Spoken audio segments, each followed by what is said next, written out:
Good Good morning. morning. It's coffee time with God. Amen. Our topic for today in the gospel reflection, love for enemies, taken from Matthew 5, verses 43 to 48. Let us pray.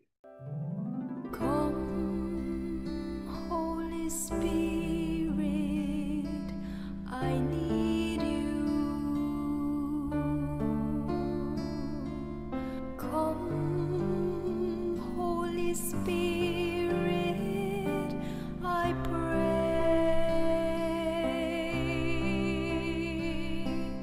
Come with your strength and your power.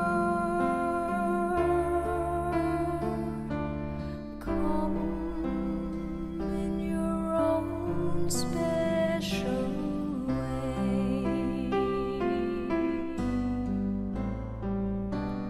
Come like a spring in the desert.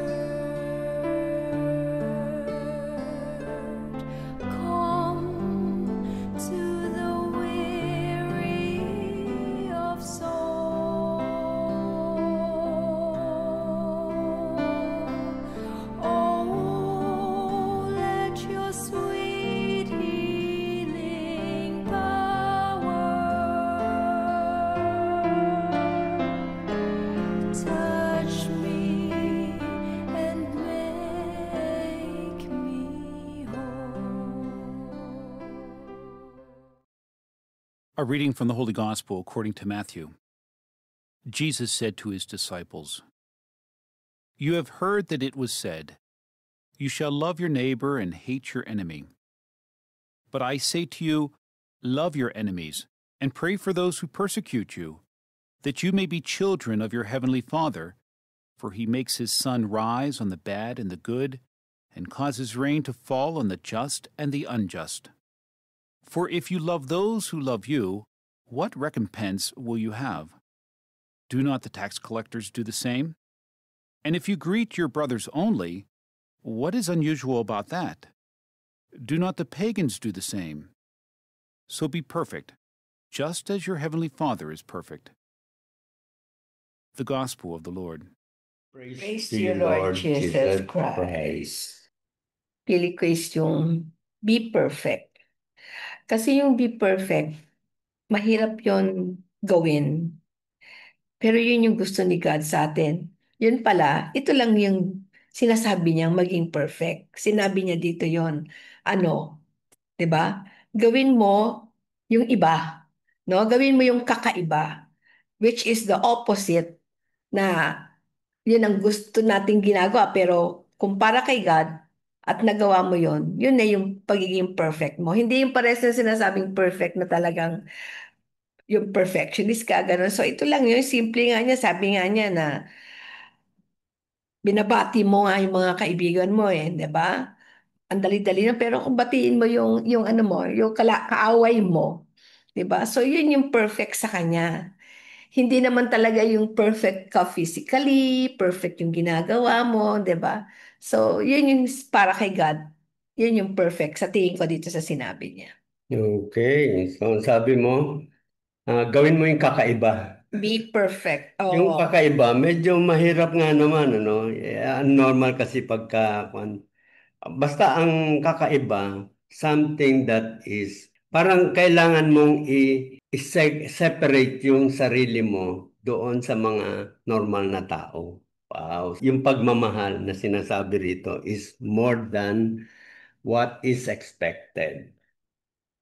Okay. Amen. Sa akin naman, siguro kadugtong din nun, ano, yung kakaiba na yun, yung love your enemy. Ayan, kakaiba yun. Love your enemy. Ang parang gusto ng Panginoon dito, yung bang ini-introduce na yung tinatawag na selfless love. Mm. No? Ibig sabihin, kung selfless ka, gaano man kasama yung tao na na-encounter mo, gaano man karaming mga pasakit na binibigay niya sa'yo, sakit ng ulo, eh mamahalin mo pa rin siya. Oo. Okay. Okay. So, ang nakuha ko doon sa sinabi mo, yung love, no? Actually, yung enemies, ano na yun mamamahal mo kung makakausap mo o magagawa mo yung hindi mo ginagawa sa enemy kung may love doon. So, love conquers all. Di ba? It conquers all. Kakaiba yun, di ba? Yes. Kakaiba. So, yung message na nakita ko dito, tulad ng mga dati natin, no? Pinapakita talaga ni God kung gaano niya tayo kamahal. Bakit? Kahit tinuturuan niya tayo dito ng ano, yung parang mahirap, laging merong dahilan. Merong kasunod na tip kung paano gagawin, at saka kung bakit. Tingnan mo, kasi minsan, di ba, sabi nga natin, pag nahirapan ka, may problema ka, ang lagi ko sinasabi, tumingin ka lang sa crucifix kasi ando na nakapako si God. Mapapahiya ka na magrereklamo ka, di ba? So dito naman, sabi niya dito, pag umuulan, di ba? Lahat tayo binibigyan ng ulan. Kung hindi man umuulan sa Quezon City, mamaya sa ibang araw, uulan naman sa atin. Di ba? So parang sinasabi, hindi namimili si God na dito lang sa street natin uulan. Doon sa iba, kasi mga bad sila, hindi ko sila bibigyan ng ulan. Lahat tayo, binibigyan din ng araw kung ano yung mga pangangailangan natin. So, pagka ganun, pag naiisip mo yun, isa yun sa mga way para maisip natin na when we follow the Lord, we always do, no, yung kung ano din yung ginagawa niya. Follow nga di syempre, maging pareho tayo niya. So, ibig sabihin, love ni Lord ang lahat ng tao. Kung nagkasala tayo, sobrang sama ang loob ni God. Compare sa tayo na kaaway natin, may ginawa lang sa atin lang. Hindi naman tayo nag-create sa Kanya, si God siya nag-create sa atin. Tapos gagawa tayo ng masama sa kanya.